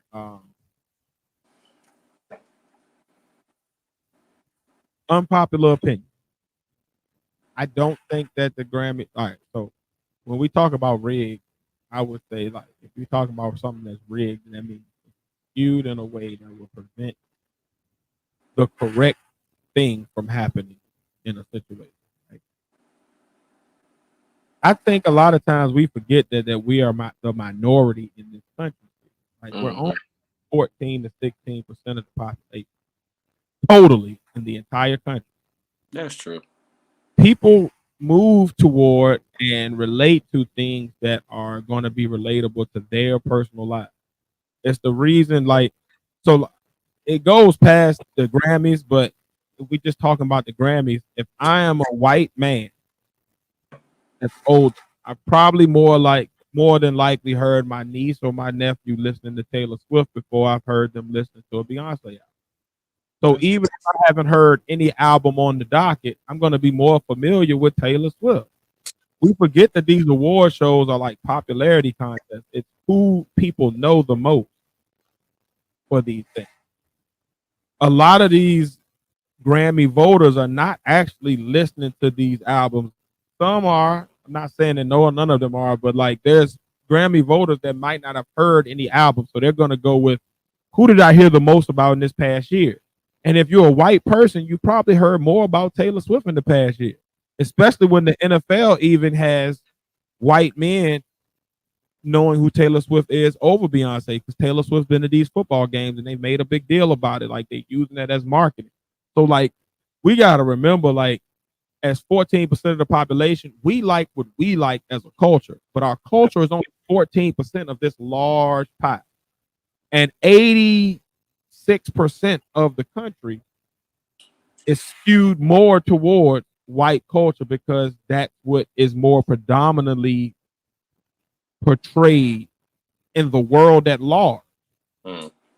Unless you're talking about the continent of Africa or one of the West Indian colonies or West Indian islands, I should say, or the 14% of us that's in America. When we're talking about American whatever, it's only 14 to 16% of us that are actually keyed into what's the real culture of Black music. Outside of that, you have to be on a Michael Jackson level, on a Drake level, on one of these levels where your music appeals to everybody. And we got to remember, when we're talking about Black women, not everybody is appealing to Black women. Yes, Beyonce sells out tours, but her tour did nowhere near the numbers that Taylor Swift's tour did. There's a reason for that. there are some 15, 16-year-old white girls in Wyoming that have not listened to one Beyonce album, but could tell you every lyric to every Taylor Swift song ever written. That demographic goes into album sales, goes into concert sales, goes into marketing dollars, goes into who the voters for the Grammys gonna listen to. So, like, if you're a part of an R&B category, yes, then you're probably gonna see Beyonce winning those awards, which is why she's won so many awards. Mm-hmm. But when you get out of a genre that is particularly about us as Black people, or predominantly driven by us as Black people, then you're going to start seeing white people get more accolades because they're more familiar with themselves. That's who they're hearing played in their daughter's room. They're not hearing Renaissance being played. They're not hearing "You Won't Take My Soul." You see what I'm saying? So, like, definitely a 20 to like even if it's played 1 to 2 times, it could be the number one song. Unless you have a number one song that's been listened, that's been on the charts as the number one song for 15 to 40 weeks, you're probably not going to get album of the year because it's not been in the zeitgeist of those other cultures long enough for them to also resonate with it the way we do. We know Beyonce's album is album of the year, true. But we've had more exposure to it. We've had more time to digest it and sit with it and listen to it. It's been on rotation in the people we love's cars and home. It's not the same for those other folks. So you got to remember that when we're talking about these things, like, that's not going to be something that, like, we can't look at ourselves as the majority yet. Mm-hmm. Hip hop is bigger than it's ever been. Yes, R&B is, you know what I'm saying, a big part of the culture, but it's not the overarching culture, which is why country artists to this day, hip hop may be the most prevailing thing, but country artists will outsell a Jelly Roll concert, or a Jelly Roll tour is going to outsell 90% of hip hop tours. It might not outsell a Drake tour because Drake has transcended that bubble to become part of everybody's culture. Mm-hmm. Grandpa Otis in the white people's house know a Drake lyric, know a Drake song. They're familiar with some. Definitely at that concert. Everybody under that we deem as like supreme, he ain't heard of them. He don't know who that is. He can't point them out of a lineup. But he know who Taylor Swift is. You see what I'm saying? He know who Jelly Roll is. He know who these country artists is. Like we are not yet at the place where our culture is the predominant culture in this country. So we can't keep looking for validation from these entities to say, oh yes, we are the best. Mm-hmm. Like, we gotta start having more NAACP awards, more BET awards, more award shows that are geared towards our culture, and we name who we feel. And if we choose to allow other cultures in, cool. But in those arenas, we're probably going to win out more because we're going to relate to our culture more than anybody else. These other cultures are not there yet. And So that's less about the Grammys, basically. Right. I haven't watched the Grammys in years, in over years. But I know that, but it's because the performance, any award damn show, general vibe of the show is not be geared toward the shit that I care about. Even with the clip, I don't even watch Grammys clips like that because I don't care about what they're talking about because they're not focused on me. They're focused on the predominant culture, which is still white people. It sucks to say that. It may hurt people's feelings to say that, but that's the realism of the situation. Like, I seek out the things that I like and that are relatable to me in the spheres that they're presented in. The Grammys got that platform. The BET Awards ain't even that platform for me because they went the complete opposite direction and they're only focused on the most ratchet of the ratchet. So I could really care less about award shows. Like, I'm going to listen to the music that resonates with me, and that's going to be what I feel is the best at the end of the year. And that doesn't a trophy to say that I'm going to support that with my dollar, with my plays, with my views, with my listens. I'm going to support it that way. And I think that's where we kind of get off. We miss the market. Yeah. So in general, well, I guess because pretty much all the top artists, they show, like the top black artists, they show that I don't really care, but okay. That's pretty much the vibe I get from all of them. Your Jay-Z's, your Drakes, pretty much like, yeah, I appreciate this, but I don't really care, because at the end of the day, my numbers tell me different. You know what I'm saying? Not to put it on numbers and sales and everything, but if I have documentation that says over 1 million people have listened to my song over and over again, nigga, as a person that used to rap, that would be a dream. That would be a dream. And considering that these people are getting 10 times, 20 times as many, you know, shoot, as long as I'm able to sustain myself and my living and my lifestyle, I don't care. Could give a goddamn about a Grammy. Thank you. But yeah, I will help. This will help me promote my music more. Yes. Grammys are like the All-Star game used to be in the news. Mm-hmm. Magic Johnson got voted in a year where he didn't play a lick of basketball that whole record. He got voted at all. People gonna vote and gonna put their vote wherever they understand and whatever name they recognize. Outside of our culture, there's not a lot of names that are universally recognized, and even those names are competing with names that are even more relatable to that culture. So, like, when we look at numbers, for the longest time, country music was the number one selling music in America, even though hip hop was the predominant culture. You know why? Because yes, you have demographics that will buy these albums, but you know what's getting played more than anything? You know what's riding through white neighborhoods? Country music, rock music.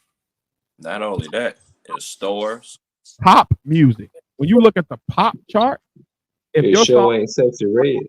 chart, if your song ain't number one on the Billboard 100, you're probably not that person.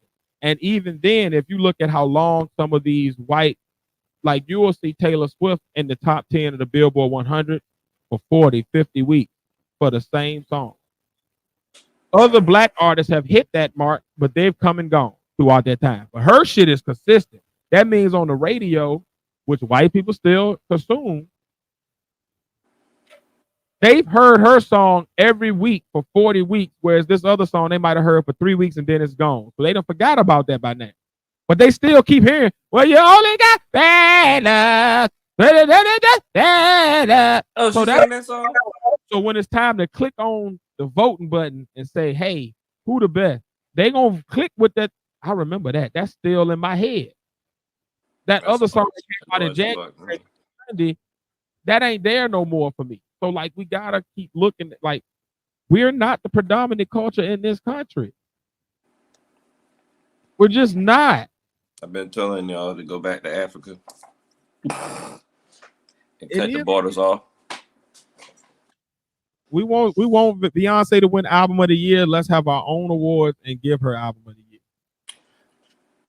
I don't listen to enough Beyonce to say I want that. To be honest. But We know you just got that one favorite song. Shut the fuck up, face. Fuck y'all. Okay? Fuck y'all. All the single ladies. All the single ladies.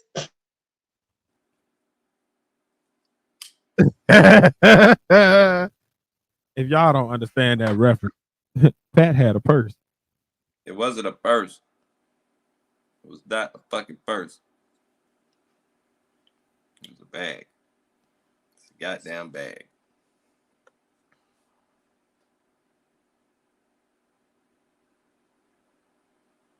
I didn't wear it like that. I wore it like I was fucking Indiana Jones, okay? Like I was going on an adventure, okay? All right? I wrapped the strap like I'm Leonardo, like I was about to hold swords. I bet you were going on an adventure. Shut the fuck up, face.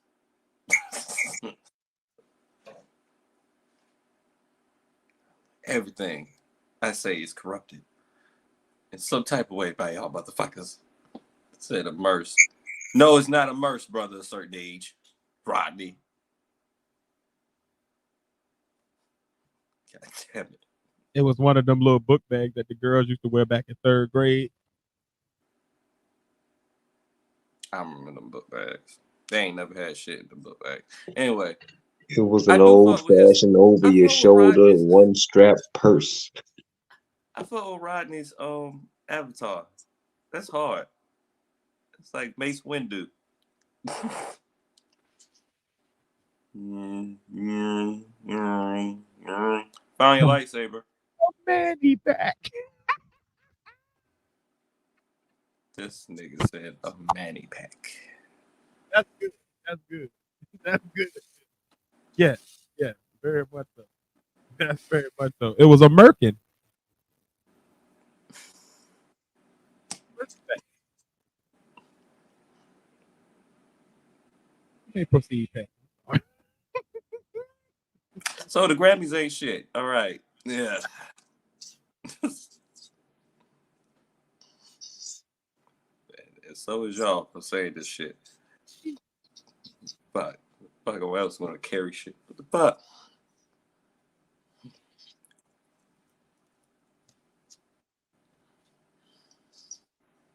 I got a book bag now.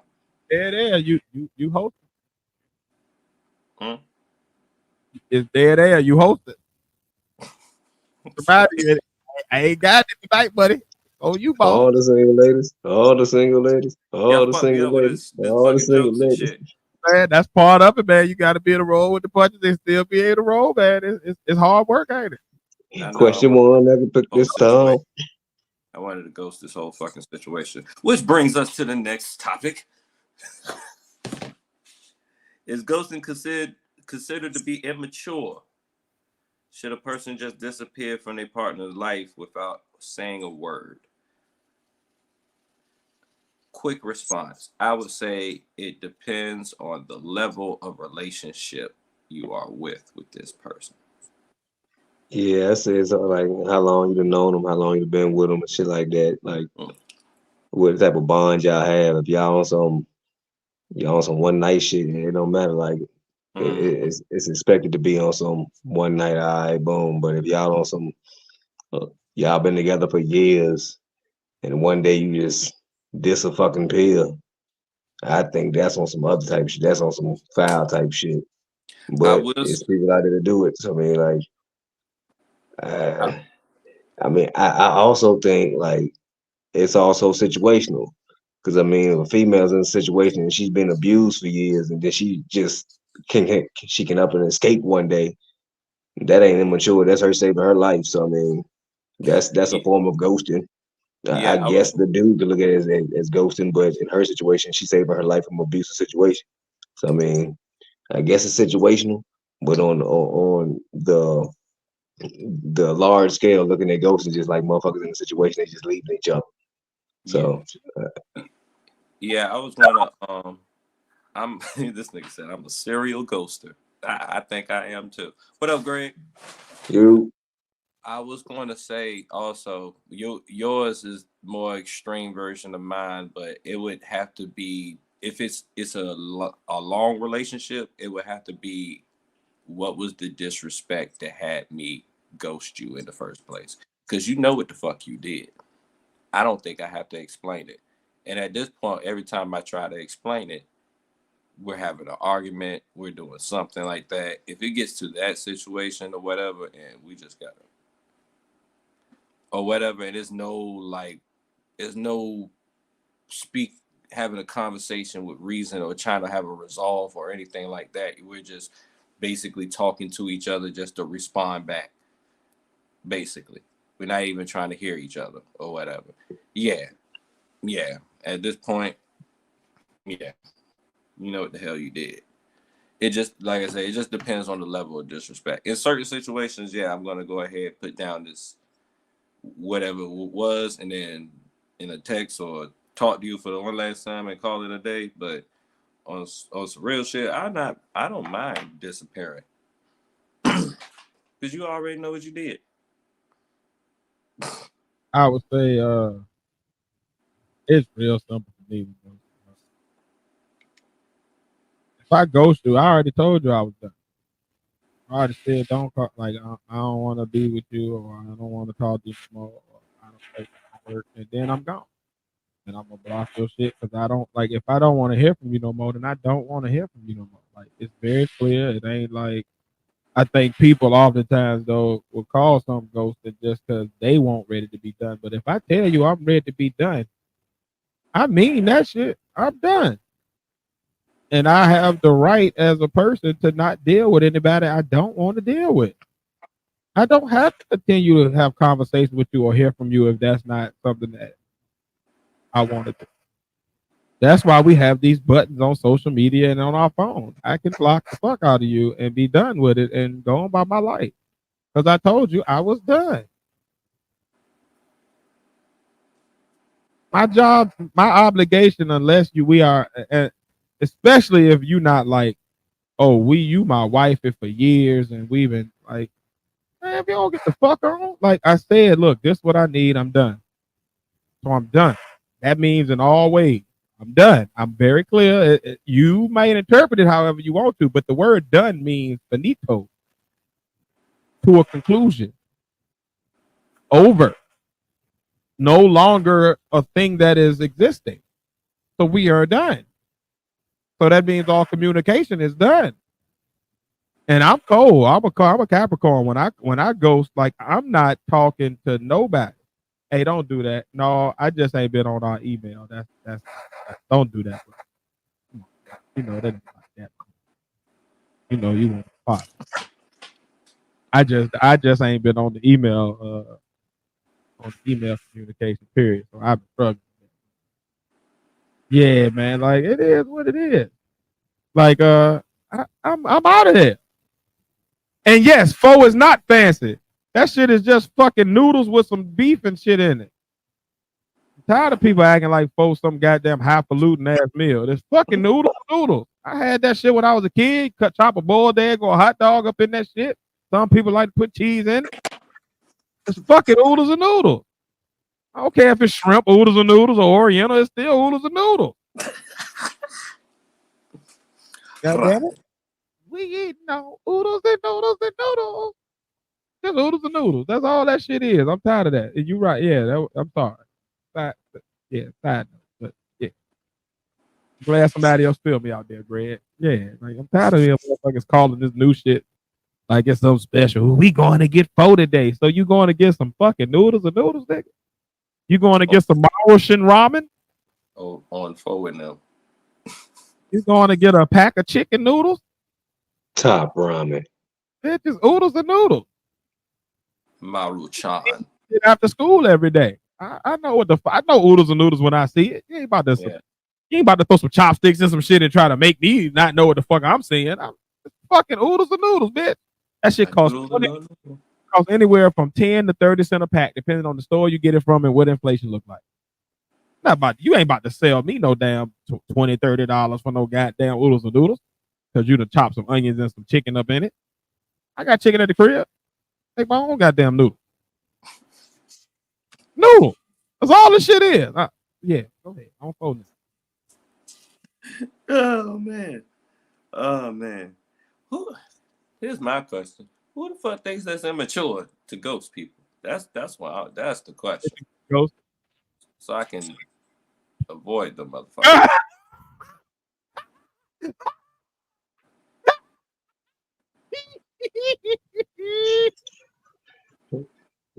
Damn, Pat. Fuck you, Rodney. Damn, Pat. Seriously though, man. Seriously. And fuck your avatar now, because you goddamn keep trying to slay me. Pause with this goddamn these jokes and shit. Nigga, did you said slay? Pause, man. Pause, dog. Pause. For real. Pause.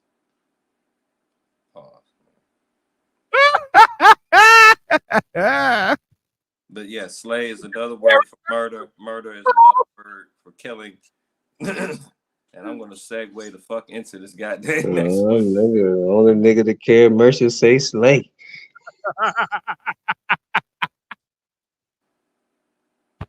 Before the certain type of people had that word, it was used as a way to describe how people with battle axes used to chop people in half with them, or dragons. Oh, nigga, we ain't in medieval times. We in 2024. God damn it. I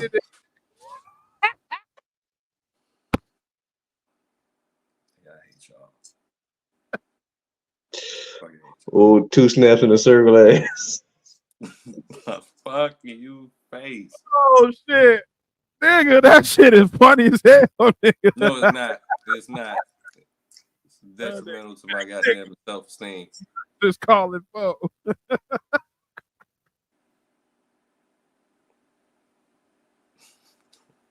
Nigga, you on your way. You the next Lenny Bruce. The fuck if I am, bitch. I hate y'all niggas. I swear to God. Oh man, on live on YouTube with every fucking infringement I say. Fuck you.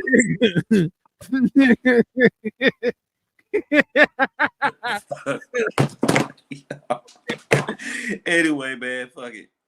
Middle podcast. Yep. Middle podcast. That nigga all about the input middle podcast. Last call, you ain't shit either.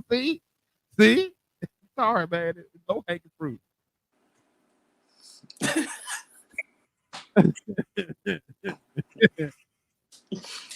Look, man.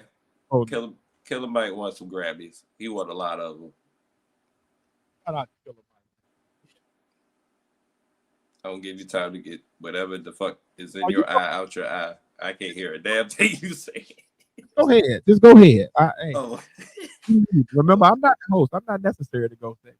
No. But Killer Mike wins, man. We basically took the floor with all his Grammys pretty much that night. And then, as soon as he get them, here came the FBI. This nigga. Wait. No, I do not. I don't even have it anymore. I don't even have that shit.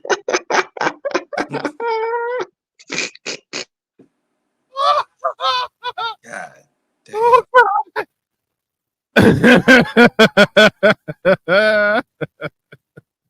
Ain't shit, man. Ain't shit.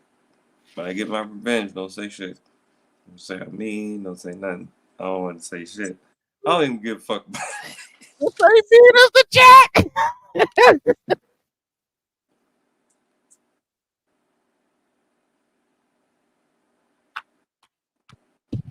I hate y'all. I hate every last one of y'all. No, I have no use for those.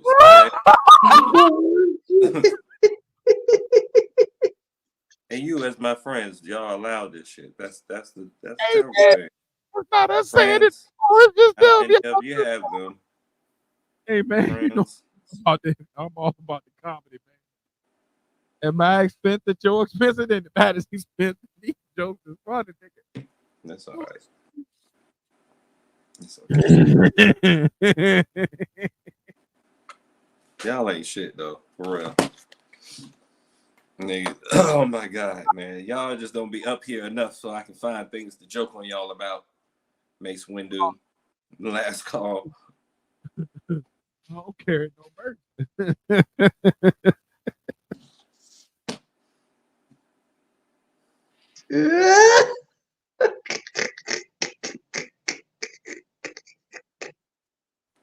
Come on, Blunt. I'm gonna wait till y'all done. Do y'all care about the next comment? Yeah, go ahead to the next topic, man. Go ahead and finish. Does anybody even know why he got locked up after he got those Grammys? Yeah, it's a joke. Because I've been trying to figure that out for the longest. Faith, you go ahead and talk on it real quick. I gotta get From what I've seen from different outlets, I can't get too much information. but what I've seen is from an alleged altercation between him and a security guard at the actual venue. But I don't know if that's true or not.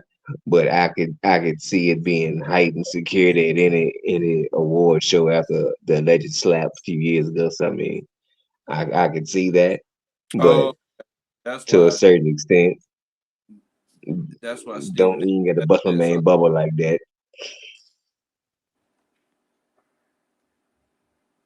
He about to put up. He laughing. He about to put up. That's not how you spell my name. That is not how you spell my fucking name. I don't know who that bitch is, but it's not me. You did better, Wanda. All the time, I get nothing but disrespect. Nothing but fucking disrespect. You the Rodney Dangerfield of the podcast. Fuck y'all.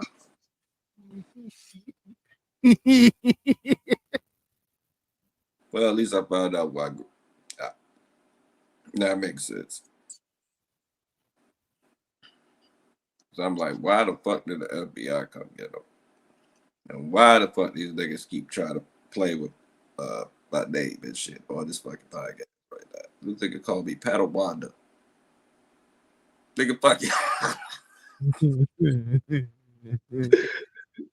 You did better, Wanda. His fucking laugh is making shit even worse. You done changed into a whole different color. You were brown, now you red. I'm sorry, yo. I'm sorry. Look like Carnage with fucking purple dreads and shit. I'm sorry. I can't. Oh my god, yo, I'm crying like. Oh. God. Mm-mm. Oh. None whatsoever. Yo. Did better, Wanda. Yo. Oh shit, man. Oh, None of that, yo. I thought it was gonna be a quick little, one hit or quitter. Me and Face get a little quick hit and we done with that nigga. Them niggas. I got jumped. That's what happened. I got jumped. Oh man. See, man, they love you though, Pat. It's just, man. Look, man. It's our chat, man. We all goofy as hell, man. We can't. Oh man. Oh man. I don't have it no more. I don't have it. All right, I'm good.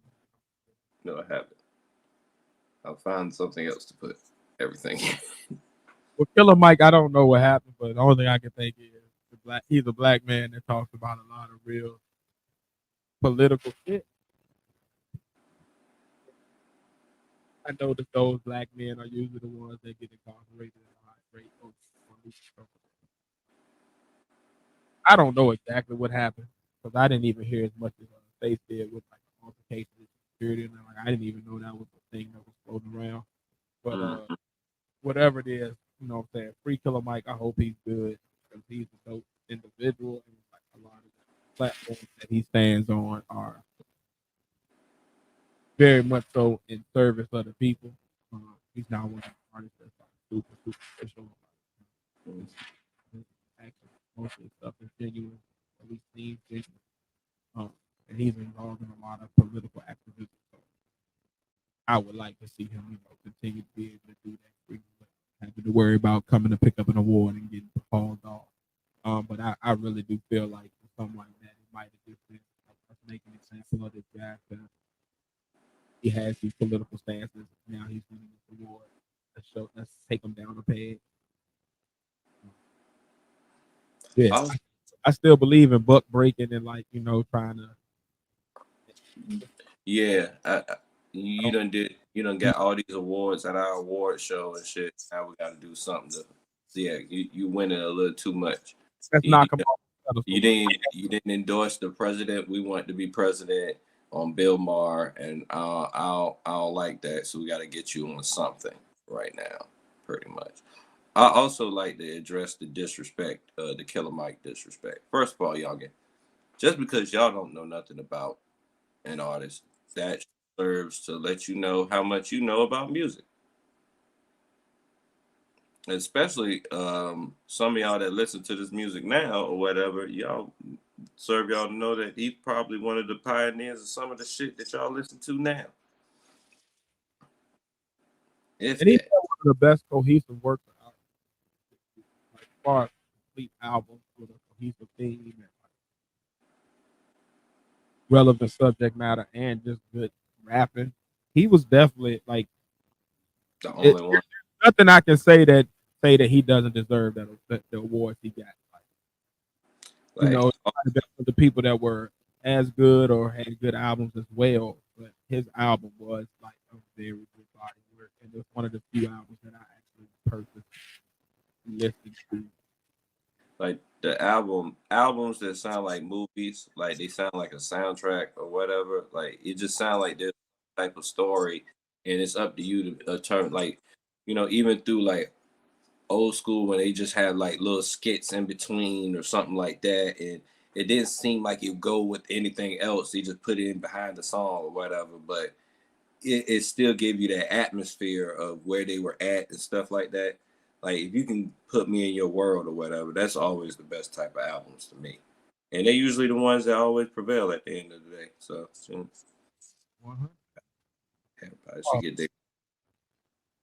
everybody should get their props when their props are due. That part, that part.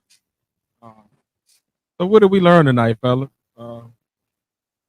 If your significant, if somebody say that your significant other is being shared, you can either go with the significant other in that relationship or shoot the nigga. The mental institutions are kind of going in the trend of normal incarceration at this point. Celebrities should only speak about the shit they know about. The Grammys giving Beyonce Album of the Year or not doing so is based on, saying cultural relevance to the people who actually run the Grammys. So we got to either make our own award shows or deal with the result. Ghosting is ghosting. It's not a maturity fact. It's a mere fact of like, sometimes you lose people. Deal with that shit. And you gotta keep your peace. Yeah. Peace. Some people will choose their peace over the long conversation. I think you should be a man or woman, though, and at least say, hey, you about to get ghosted. Hey, I'm done. Even if it's just a quick text of, hey, I'm done. I don't want to talk to you no more. And then just be out. If I can't have peace, I'm peace. Peace. And Killer Mike should have probably not have been arrested, but we don't know the full story. If he did get in an altercation, that explains a lot, though, because like Pat said, there is going to be heightened security after Chris Rock got smacked. So all the award shows are probably more on edge as far as some spilling over onto the stage. But in general, it also could have just been a place of taking the black man down a peg because he was at his highest moment. And last but not least, let's never forget, Bo ain't fancy. It was a noodle. Hold up. Don't forget one more thing.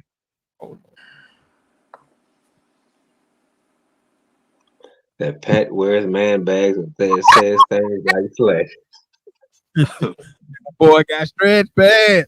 That boy got stretched bad. I hate y'all.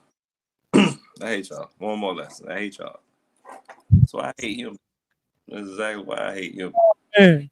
And really, last but not least, man, we got the best chat in the world, man. I don't care if we 3 deep, 4 deep, 7 deep, 20 deep. Like they always bring it, man, and they are the true MVPs of tonight's show. Yeah, man. I don't have no black business this week, other than our own. So if you can, please support us. Share the content. There's people out there that have no idea we exist. So if you fuck with us, go ahead and share it with other people. They might too. Shout out to the people at the job that have come up to me and said that they are listeners. Thank you, Pat, for getting the word out there. I've had people come and be like, "Hey, man, I ain't know you and Pat was that close. I ain't know y'all been friends for 20-some years, and I be watching the podcast." So I was like, "Oh shit, all right, that's dope." So shout out to the people at work that's watching. Shout out to the G Pod Squad. You know what I'm saying? Last Call, Greg, Rodney, Black Anonymous, Dr. Nikki, just all of the people that be fucking with us from the very, very beginning, man. We appreciate y'all. We love y'all. But share the content, like the content. If you're new to the show tonight and you saw something you like, or if you're on Replay Gang and you saw or heard something you like, go ahead and subscribe, hit that notification bell so you don't miss nothing that we drop. Other than that, man, Pat, how can they support without having to spend nothing?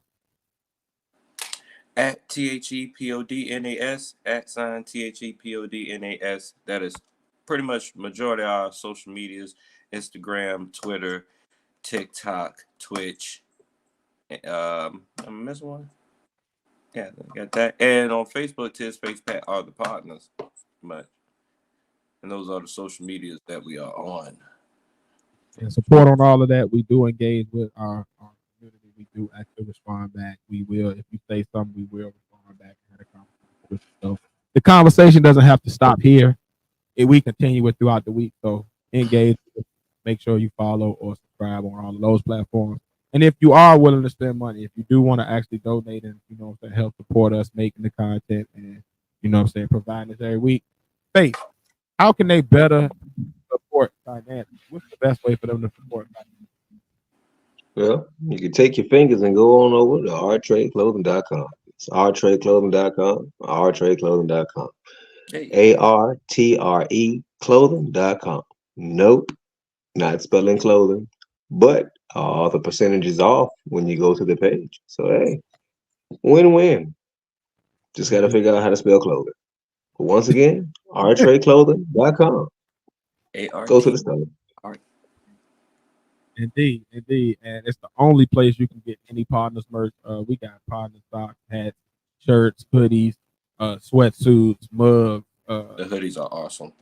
Phone cases. If you could think about it, we probably got a Podnas version of it. So please, man, make sure you support it. We got different socks that are actually curated to each of the 3 different hosts. So if you like, if you feel in face and that's your guy that you tune in for every week, he got his own line, Pat got his own line, I got my own line. And you can also get AC83 gear, which is the exclusive clothing line that's made by Faith. So you can get Podnas gear, our AC83 gear, and that's the only place you can get it. No, I don't got no man. I'm not selling no man bags. Before one of y'all motherfuckers joke up here and say some shit like that, I know one of y'all were going y'all niggas then gave me some ideas. Somebody or some random with a random avatar. I know one of y'all. I'm not. For you guys that want to make sure y'all get y'all ladies right for the springtime and the summertime, it's coming out. It's the season for sundresses. So if you want your girl to have the baddest bag on the block, go ahead and get that Pat bag. Go ahead and get that Merkin. She gonna love it.